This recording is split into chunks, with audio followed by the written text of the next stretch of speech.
আসসালামু আলাইকুম। সংবাদে আপনাদের সবাইকে স্বাগত জানাচ্ছি। আমি ফিরোজ তোহা। শুরুতেই সংবাদ শিরোনাম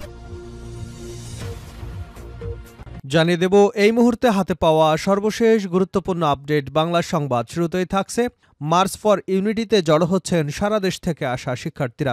বৈষম্য বিরোধী ছাত্র আন্দোলনের আহ্বানে সাড়া দিয়ে মার্চ ফর ইউনিটিতে যোগ দিতে সারা দেশের শিক্ষার্থীরা ভোর থেকেই কেন্দ্রীয় শহীদ মিনারে জড়ো হতে শুরু করেছেন। মঙ্গলবার ভোর থেকে মঞ্চ তৈরির কাজ শুরু হয় এবং বিভিন্ন জেলার শিক্ষার্থীরা রাতেই ঢাকার উদ্দেশ্যে রওনা দেন। দেশের বিভিন্ন অঞ্চল থেকে আসা শিক্ষার্থীরা শহীদ মিনারে উপস্থিত হন। তাদের প্রত্যাশা, ফ্যাসিবাদ বিরোধী শপথে দেশের মানুষ ঐক্যবদ্ধ হবে। এবারে জানাবো, কেউ দল করলে আপত্তি নেই, ক্ষমতা দখল করতে চাইলে আপত্তি আছে। বিএনপির ভাইস চেয়ারম্যান শামসুজ্জামান দুদু বলেছেন, বিএনপি পারে দেশে গণতন্ত্র, বাংলাদেশের স্বাধীনতা এবং সার্বভৌমত্ব রক্ষা করতে। কিভাবে গরিব মানুষের পাশে দাঁড়াতে হয় তা জানে বিএনপি। এটা অতীত ইতিহাসে দেখা গেছে। ক্ষমতায় আনলে তারেক রহমানের নেতৃত্বে আগামীতেও সেটি দেখতে পাবেন। জানাবো, স্বৈরাচার পতনের ৪ মাস পরও দেশি বিদেশি ষড়যন্ত্র থেমে নেই ডাক্তার রফিক। বিএনপির স্বাস্থ্য বিষয়ক সম্পাদক ডাক্তার রফিকুল ইসলাম বলেছেন যে বৈষম্যহীন বাংলাদেশ প্রতিষ্ঠার উদ্দেশ্যে নতুন বাংলাদেশের স্বপ্ন আমরা দেখেছিলাম, তাকে আজ বাস্তবায়িত হয়েছে। স্বৈরাচার পতনের আজ ৪ মাস হয়ে যাচ্ছে, অথচ দেশ নিয়ে বিদেশি ষড়যন্ত্র থেমে নেই। এদিকে আওয়ামী লীগ নেতারা দখলে ১৫০০ একর জমি বাবা ছেলের কাছে অসহায় এলাকাবাসী। বান্দরবানের লামা উপজেলার সরাই ইউনিয়নে জালিয়াতি করে ১৫ বছরে প্রায় ১৫০০ একর জমির মালিক হয়েছেন মোহাম্মদ আলী শিকদার নামের আওয়ামী লীগ নেতা ও তার ছেলে। এবারে থাকছে দীর্ঘ ১৪ বছর পর প্রকাশ্যে ছাত্র শিবিরের সদস্য সম্মেলন। দীর্ঘ ১৪ বছর পর প্রকাশ্যে সদস্য সম্মেলন করছে বাংলাদেশ ইসলামী ছাত্র শিবির।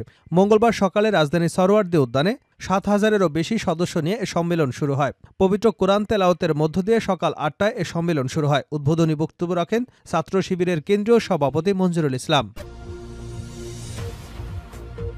এবং সর্বশেষ জানাবো আন্তর্জাতিক সংবাদ। দক্ষিণ কোরিয়ার অভিশংসিত প্রেসিডেন্টের বিরুদ্ধে গ্রেপ্তারি পরোয়ানা জারি। দক্ষিণ কোরিয়ার অভিশংসিত প্রেসিডেন্ট ইউন সুক ইউলের বিরুদ্ধে গ্রেপ্তারি পরোয়ানা জারি করেছেন আদালত। সিউলের একটি আদালতে আদেশ জারি করেন। মঙ্গলবার বিবিসির প্রতিবেদনে এ তথ্য জানা গেছে। এতক্ষণ শিরোনাম শুনছিলেন, এবার বিস্তারিত। প্রিয় দর্শক, আপনি যদি এই চ্যানেলে নতুন হয়ে থাকেন, ভিডিওটি দেখতে দেখতে চ্যানেলটি সাবস্ক্রাইব করে আমাদের সঙ্গে থাকুন। আর এই ভিডিও সম্পর্কে আপনি আপনার মূল্যবান মতামতটি কমেন্ট বক্সে জানিয়ে দিন। আর হ্যাঁ প্রিয় দর্শক, জানিয়ে দিন ভিডিওটি কোথা থেকে দেখছেন। মার্চ ফর ইউনিটিতে জড়ো হচ্ছেন সারা দেশ থেকে আসা শিক্ষার্থীরা। বৈষম্য বিরোধী ছাত্র আন্দোলনের আহ্বানে সাড়া দিয়ে মার্চ ফর ইউনিটিতে যোগ দিতে সারা দেশের শিক্ষার্থীরা ভোর থেকে কেন্দ্রীয় শহীদ মিনারে জড়ো হতে শুরু করেছেন। মঙ্গলবার ভোর থেকে মঞ্চ তৈরির কাজ শুরু হয় এবং বিভিন্ন জেলার শিক্ষার্থীরা রাতেই ঢাকার উদ্দেশ্যে রওনা দেন।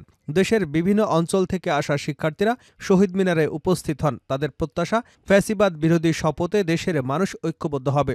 এই কর্মসূচি ঘিরে ২ দিন ধরে রাজনৈতিক অঙ্গনে আলোচনার ঝড় ওঠে। বৈষম্য বিরোধী ছাত্র আন্দোলন এবং জাতীয় নাগরিক কমিটির জুলাই বিপ্লবের ঘোষণাপত্র নিয়ে বিতর্ক রাজনীতিতে উত্তেজনা সৃষ্টি করে। সোমবার রাতে এক সংবাদ সম্মেলনে বৈষম্য বিরোধী ছাত্র আন্দোলনের পক্ষ থেকে জানানো হয়, বিকাল ৩টায় শহীদ মিনারে মার্চ ফর ইউনিটি কর্মসূচি পালিত হবে। এ কর্মসূচি দেশের ঐক্যের প্রতীক হিসেবে গুরুত্ব বহন করে। কেউ দল করলে আপত্তি নাই, ক্ষমতা দখল করতে চাইলে আপত্তি আছে দুদু। বিএনপির ভাইস চেয়ারম্যান শামসুজ্জামান দুদু বলেছেন, বিএনপি পারে দেশে গণতন্ত্র, বাংলাদেশের স্বাধীনতা ও সার্বভৌমত্ব রক্ষা করতে। কিভাবে গরিব মানুষের পাশে দাঁড়াতে হয় তা জানে বিএনপি। এটা ইতিহাসে দেখা গেছে। ক্ষমতায় আনলে তারেক রহমানের নেতৃত্বে আগামীতেও সেটি দেখতে পাবেন।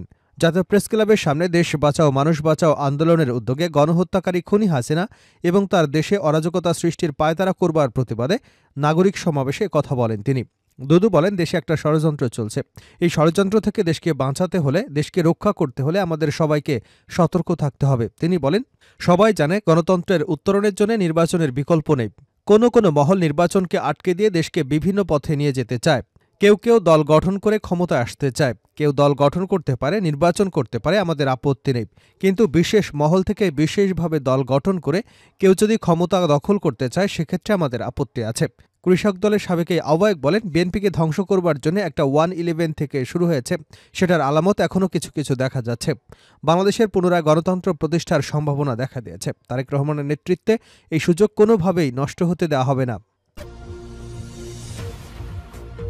স্বৈরাচার পতনের ৪ মাস পরও দেশি বিদেশি ষড়যন্ত্র থেমে নেই ডাক্তার রফিক। বিএনপির স্বাস্থ্য বিষয়ক সম্পাদক ডাক্তার রফিকুল ইসলাম বলেছেন যে বৈষম্যহীন বাংলাদেশ প্রতিষ্ঠার উদ্দেশ্যে নতুন বাংলাদেশের স্বপ্ন আমরা দেখেছিলাম, তাকে আজ বাস্তবায়িত হয়েছে। স্বৈরাচারের পতন আজ ৪ মাস পার হয়ে গেছে, অথচ দেশ নিয়ে দেশি বিদেশি ষড়যন্ত্র থেমে নেই। সন্ধ্যায় জাতীয় অর্থোপেডিক হাসপাতাল পুনর্বাসন প্রতিষ্ঠানে বৈষম্যহীন প্রথম বিজয় উদযাপন এবং ক্রীড়া সপ্তাহ ২০২৪-এর সমাপনী অনুষ্ঠানে কথা বলেন তিনি। ডক্টর রফিক বলেন, এখনও আমরা দেখতে পাই মন্ত্রণালয় এবং অধিদপ্তরে এক বিশেষ গোষ্ঠীকে খুশি করার জন্য নানান ধরনের আদেশ জারি হয়েছে, অথচ ভুল পাল্টানো এই গোষ্ঠীর অতি নিকট অতীত পর্যালোচনা করলে দেখা যায় ছাত্র রাজনীতি এবং পেশাজীবী রাজনীতিতে তারা ফ্যাসিস্ট আওয়ামী লীগের দোসর ছিল। তারা সে সময় পূর্ণ সুযোগ সুবিধা নিয়েছে। এখন ৫ই আগস্টের পর মুখোশ পরিবর্তন করে সরকারের গুরুত্বপূর্ণ পদগুলোতে প্রভাব রেখে ক্ষমতার সর্বোচ্চ স্বাদ নিচ্ছে। তিনি বলেন, এ কাজে তাদের সহায়তা করছে বিগত ফ্যাসিস্ট সরকারের প্রেতাত্মা, অসাধু কিছু কর্মকর্তা কর্মচারী। আপনারা যদি খেয়াল করে দেখেন, আন্তঃক্যাডাররা একটা দ্বন্দ্ব তৈরি করেছে। জনতার মঞ্চ তৈরি করে যারা ফ্যাসিস্ট আওয়ামী লীগের ৯৬ সালে ক্ষমতা এনেছিল, তারা কিন্তু নতুন রূপে ষড়যন্ত্র করে যাচ্ছে। এদের চিহ্নিত করে অপসারণ করতে হবে। কারা এদেরকে মদত দিচ্ছে সেটা খুঁজে বের করতে হবে। বিএনপির এই নেতা বলেন, ৭১ এবং ২৪ আমাদের গর্বের জায়গা। এই দুই বিষয় নিয়ে কোনো আপোষ নেই। অনেকেই ২৪কে সামনে এনে ৭১কে পাশ কাটিয়ে যেতে চায়। তাদের অতীত সম্পর্কে আমাদের সজাগ থাকতে হবে। তিনি আরও বলেন, যতদিন না একটি গণতান্ত্রিক সরকার পুনঃপ্রতিষ্ঠা হবে ততদিন এমন ষড়যন্ত্র অব্যাহত থাকবে। তাই একটি সুষ্ঠু নির্বাচন ছাড়া আসলে এই সংকট উত্তরণের কোনো সুযোগ নেই। আওয়ামী লীগ নেতার দখলে ১৫০০ একর জমি বাবা ছেলের কাছে অসহায় এলাকাবাসী। বান্দরবানের রামা উপজেলার সরাই ইউনিয়নে জালিয়াতি করে ১৫ বছরে প্রায় ১৫০০ একর জমির মালিক হয়েছেন মোহাম্মদ আলী শিকদার নামের আওয়ামী লীগের নেতা ও তার ছেলে। আলীলামা উপজেলা আওয়ামী লীগের সহসভাপতি এবং তার ছেলে দস্তগীর শিকদার মানিক সরাই ইউনিয়ন যুবলীগের ধর্ম বিষয়ক সম্পাদক। বাবা ছেলে মিলে জালিয়াতি করে ভয় ভীতি দেখিয়ে সরাই এবং ডলুছড়ি মৌজায় মোহাম্মদ আলী নামের ৬০০ একর এবং তার স্ত্রী শামসুন্নাহার বেগমের নামে ২০০ একর, বড় ছেলে আলমগীর শিকদারের নামে ৬৫০ একর, ছোট ছেলে দস্তগীর শিকদার মানিকের নামে ৫০ একর জমি রেজিস্ট্রি করে নিয়েছে। এখন এসব ভিটে মাটি ফেরত চান অসহায় ভুক্তভোগীরা। সর্বশেষ বিগত জুলাই আগস্টে দলীয় দাপট দেখিয়ে লামা সোয়ালক সড়ক দখল করে সরাই বাজারে মার্কেট নির্মাণ করেন মোহাম্মদ আলী শিকদার। মোহাম্মদ আলীর জালিয়াতির শিকার ১০০ বছরের বৃদ্ধ সাহেব আলী তালুকদার বলেন, লামা সরাই ইউনিয়নের যে জায়গাটির উপর মোহাম্মদ আলী নজর পড়েছে সেটি সে যে কোনো কৌশলে জালিয়াতি জবরদখল করে নিয়ে ছেড়েছে। তালুকদারের প্রায় ৩০ একর জমির উপরে জালিয়াতি করে মোহাম্মদ আলী এবং তার পরিবারের লোকদের নামে রেজিস্ট্রি করে নেয়। এরপর একদিন পাহাড়ি হাতি এসে তালুকদারের বাড়িঘর ভেঙে দেয় এবং তার স্ত্রী হাতির আক্রমণে মারা যায়। পরে তিনি তার বাড়ি মেরামত করতে গেলে মোহাম্মদ আলী গিয়ে জমিগুলো তার বলে দাবি করে এবং ঘর মেরামতে বাধা দেয়। পরে তালুকদারকে হত্যার হুমকি দিলে তিনি বাড়ি ছেড়ে খাগড়াছড়িতে তার মেয়ের কাছে আশ্রয় নেন। শেষ করছে আন্তর্জাতিক সংবাদে। দক্ষিণ কোরিয়ার অভিশংসিত প্রেসিডেন্টের বিরুদ্ধে গ্রেপ্তারি পরোয়ানা জারি। দক্ষিণ কোরিয়ার অভিশংসিত প্রেসিডেন্ট ইউন সুক ইয়োলের বিরুদ্ধে গ্রেপ্তারি পরোয়ানা জারি করেছেন আদালত। সিউলের একটি আদালত এই আদেশ জারি করেন। মঙ্গলবার বিবিসির প্রতিবেদনে এ তথ্য জানানো হয়েছে। ৩রা ডিসেম্বর সামরিক আইন জারির চেষ্টার অভিযোগে এই পরোয়ানার আদেশ দেওয়া হয়। বিদ্রোহ এবং রাষ্ট্রদ্রোহের অভিযোগে একাধিক তদন্তের মুখোমুখি ইউন। গত ২ সপ্তাহে তার বিরুদ্ধে একাধিক জিজ্ঞাসাবাদের আয়োজন করা হয়, কিন্তু সেই জিজ্ঞাসাবাদের মুখোমুখি হওয়ায় আদেশ উপেক্ষা করেন তিনি। অবশেষে কর্তৃপক্ষের সামনে হাজির হওয়ার ৩টি সমন উপেক্ষার পরে এই পরোয়ানা এলো। রোববার রাতে তদন্তকারীরা বিদ্রোহ এবং ক্ষমতার অপব্যবহারের অভিযোগে ইউনের বিরুদ্ধে গ্রেপ্তারি পরোয়ানার আবেদন করেন। এই পদক্ষেপকে তার আইনজীবীরা অবৈধ বলে বর্ণনা করেছেন। দক্ষিণ কোরিয়ার স্বল্পকালীন সামরিক আইন ঘোষণার পর থেকে রাজনৈতিক সংকট রয়েছে। ইউন এবং তার একজন উত্তরসূরীয় পার্লামেন্টে তার অভিশংসিত হয়েছেন।